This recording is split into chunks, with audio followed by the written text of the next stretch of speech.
பள்ளி பிள்ளைகள் கல்லூரிகளுக்கு வசதியாக எந்த நேரம் பார்த்து அந்த நேரத்தில் நீங்கள் டைமை செட் செய்ய வேண்டும். அவர்கள் உங்களுடைய கணக்குக்கு அவர் வரமாட்டார்கள், அவருடைய கணக்குக்கு தான் நீங்கள் போக வேண்டும். அதை செய்ய வேண்டும் என்று நான் மெத்த பணியோடு கேட்டுக்கொள்ள கடமைப்பட்டிருக்கிறேன். சில இடங்களில் சில ரூட்டுகளில் காசு இது வராது, எனக்கு தெரியும்.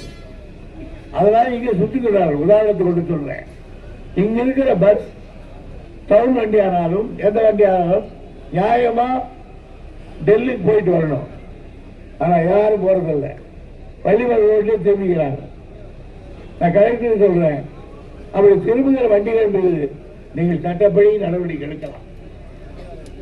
தனியாரா இருந்தாலும் சரி, நம்ம வண்டியா இருந்தாலும் சரி. ஏன்னா இந்த வெள்ளிமலைக்கு அப்பால் மிகப்பெரிய ஊரான செங்கோட்டை இருக்கிறது, அன்றதாங்கல் இருக்கிறது, அதுக்கு பிறகு பெரிய புதூர் இருக்கிறது. அந்த 2-3 கிராமங்கள் 4-5 பஞ்சாயத்துகள் இருக்கிறது. ஆனால் இவர்கள் இங்கேயே வண்டி கொடுக்கிறார்கள். எனவே நம்முடைய கலெக்டர் அவர்கள் அது பற்றி ஒரு செய்ய வேண்டும். மூன்றாவதாக இன்னொன்று, நீங்கள் அவர்களுடைய நிலை இப்பொழுது ஏதோ ரோடு போடுறேன்னு விட்டுட்டாங்க. இந்த ரோடு போடுறது வடக்கெல்லாம் தீர்ந்து போச்சு. ஆக்சிடென்ட் காலேஜில் புறா குஞ்சுகள் மாதிரி பறக்க முடியாது வருது. அங்கிருந்து ஓட்டுமலையார் கோயில் நடக்கிறாங்க, போகும்போதும் சரி வரும்போதும் சரி.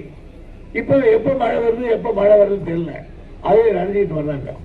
இருட்டு ஆயிடுச்சுன்னா காலி பசங்கள் தகராறு.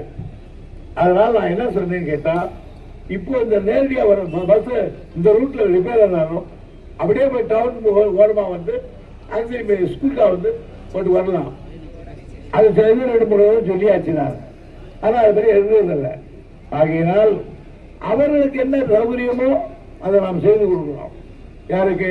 பஸ் தொழிலாளர், பஸ் முதலாளிக்கல்ல, நம்முடைய பஸ்ஸுக்கு.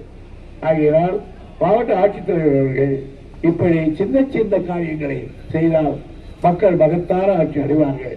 அதற்கு நீங்கள் இந்த தொழிலில் ஈடுபட்டிருக்க நண்பர்கள் நீங்கள் அதை ஒத்துழைக்க வேண்டும். நீங்கள் ஓட்டுநர் வேலை பார்க்க என்று நினைக்காதீர்கள். ஒரு மகத்தான சேவை செய்கிறோம் சமுதாயத்தில் என்று கருதுங்கள். எனவே அதிலும் குறிப்பாக சிறப்பாக தோமுசார் நண்பர்கள் தங்களை வாழ்வு முழுவதும் இந்த இயக்கத்தோடு இருக்கிறார்கள். நான் அடிக்கடி சொல்லுவேன், திமுகவின் வைப்பு நிதியே தோமுசார். இந்த தொழிலாளரோடு எங்களுக்கு நீண்ட நெடுங்காலம் எனக்கு அனுபவம் உண்டு. நாகவாந்த காலத்திலிருந்து மரியாதைகள் குப்புசாமி அவர்கள் காலத்திலே தான் அது கொடி பறக்க விட்டது. இன்றைக்கு இருக்கிற நம்முடைய எம்பி சண்முக வரையில் எல்லா நண்பர்களும் நான் உறவாடி இருக்கிறேன். நீண்ட நெடுங்காலம் இந்த பிரச்சனையை நான் கவனித்து இருக்கிறேன். எனவே தோமுசா நண்பர்கள் மனமோந்து இதில் ஈடுபட வேண்டும் என்று தனிப்பட்ட முறையில் நான் தோமுசாவுக்கு சார்ந்தவன் என்ற முறையிலே அது உரிமையோடு கேட்டுக்கொள்கிறேன். பாதகம் செய்பவரை கண்டால் நாம் பயங்கொள்ளலாகாது பாப்பா, மோதி மிதித்து விடு பாப்பா, அவர் முகத்தில் உமிழ்ந்து விடு பாப்பா. அண்மை செய்திகளை உடனுக்குடன் தெரிந்து கொள்ள இணைந்திருங்கள் இயம்நாடு தொலைக்காட்சியுடன்.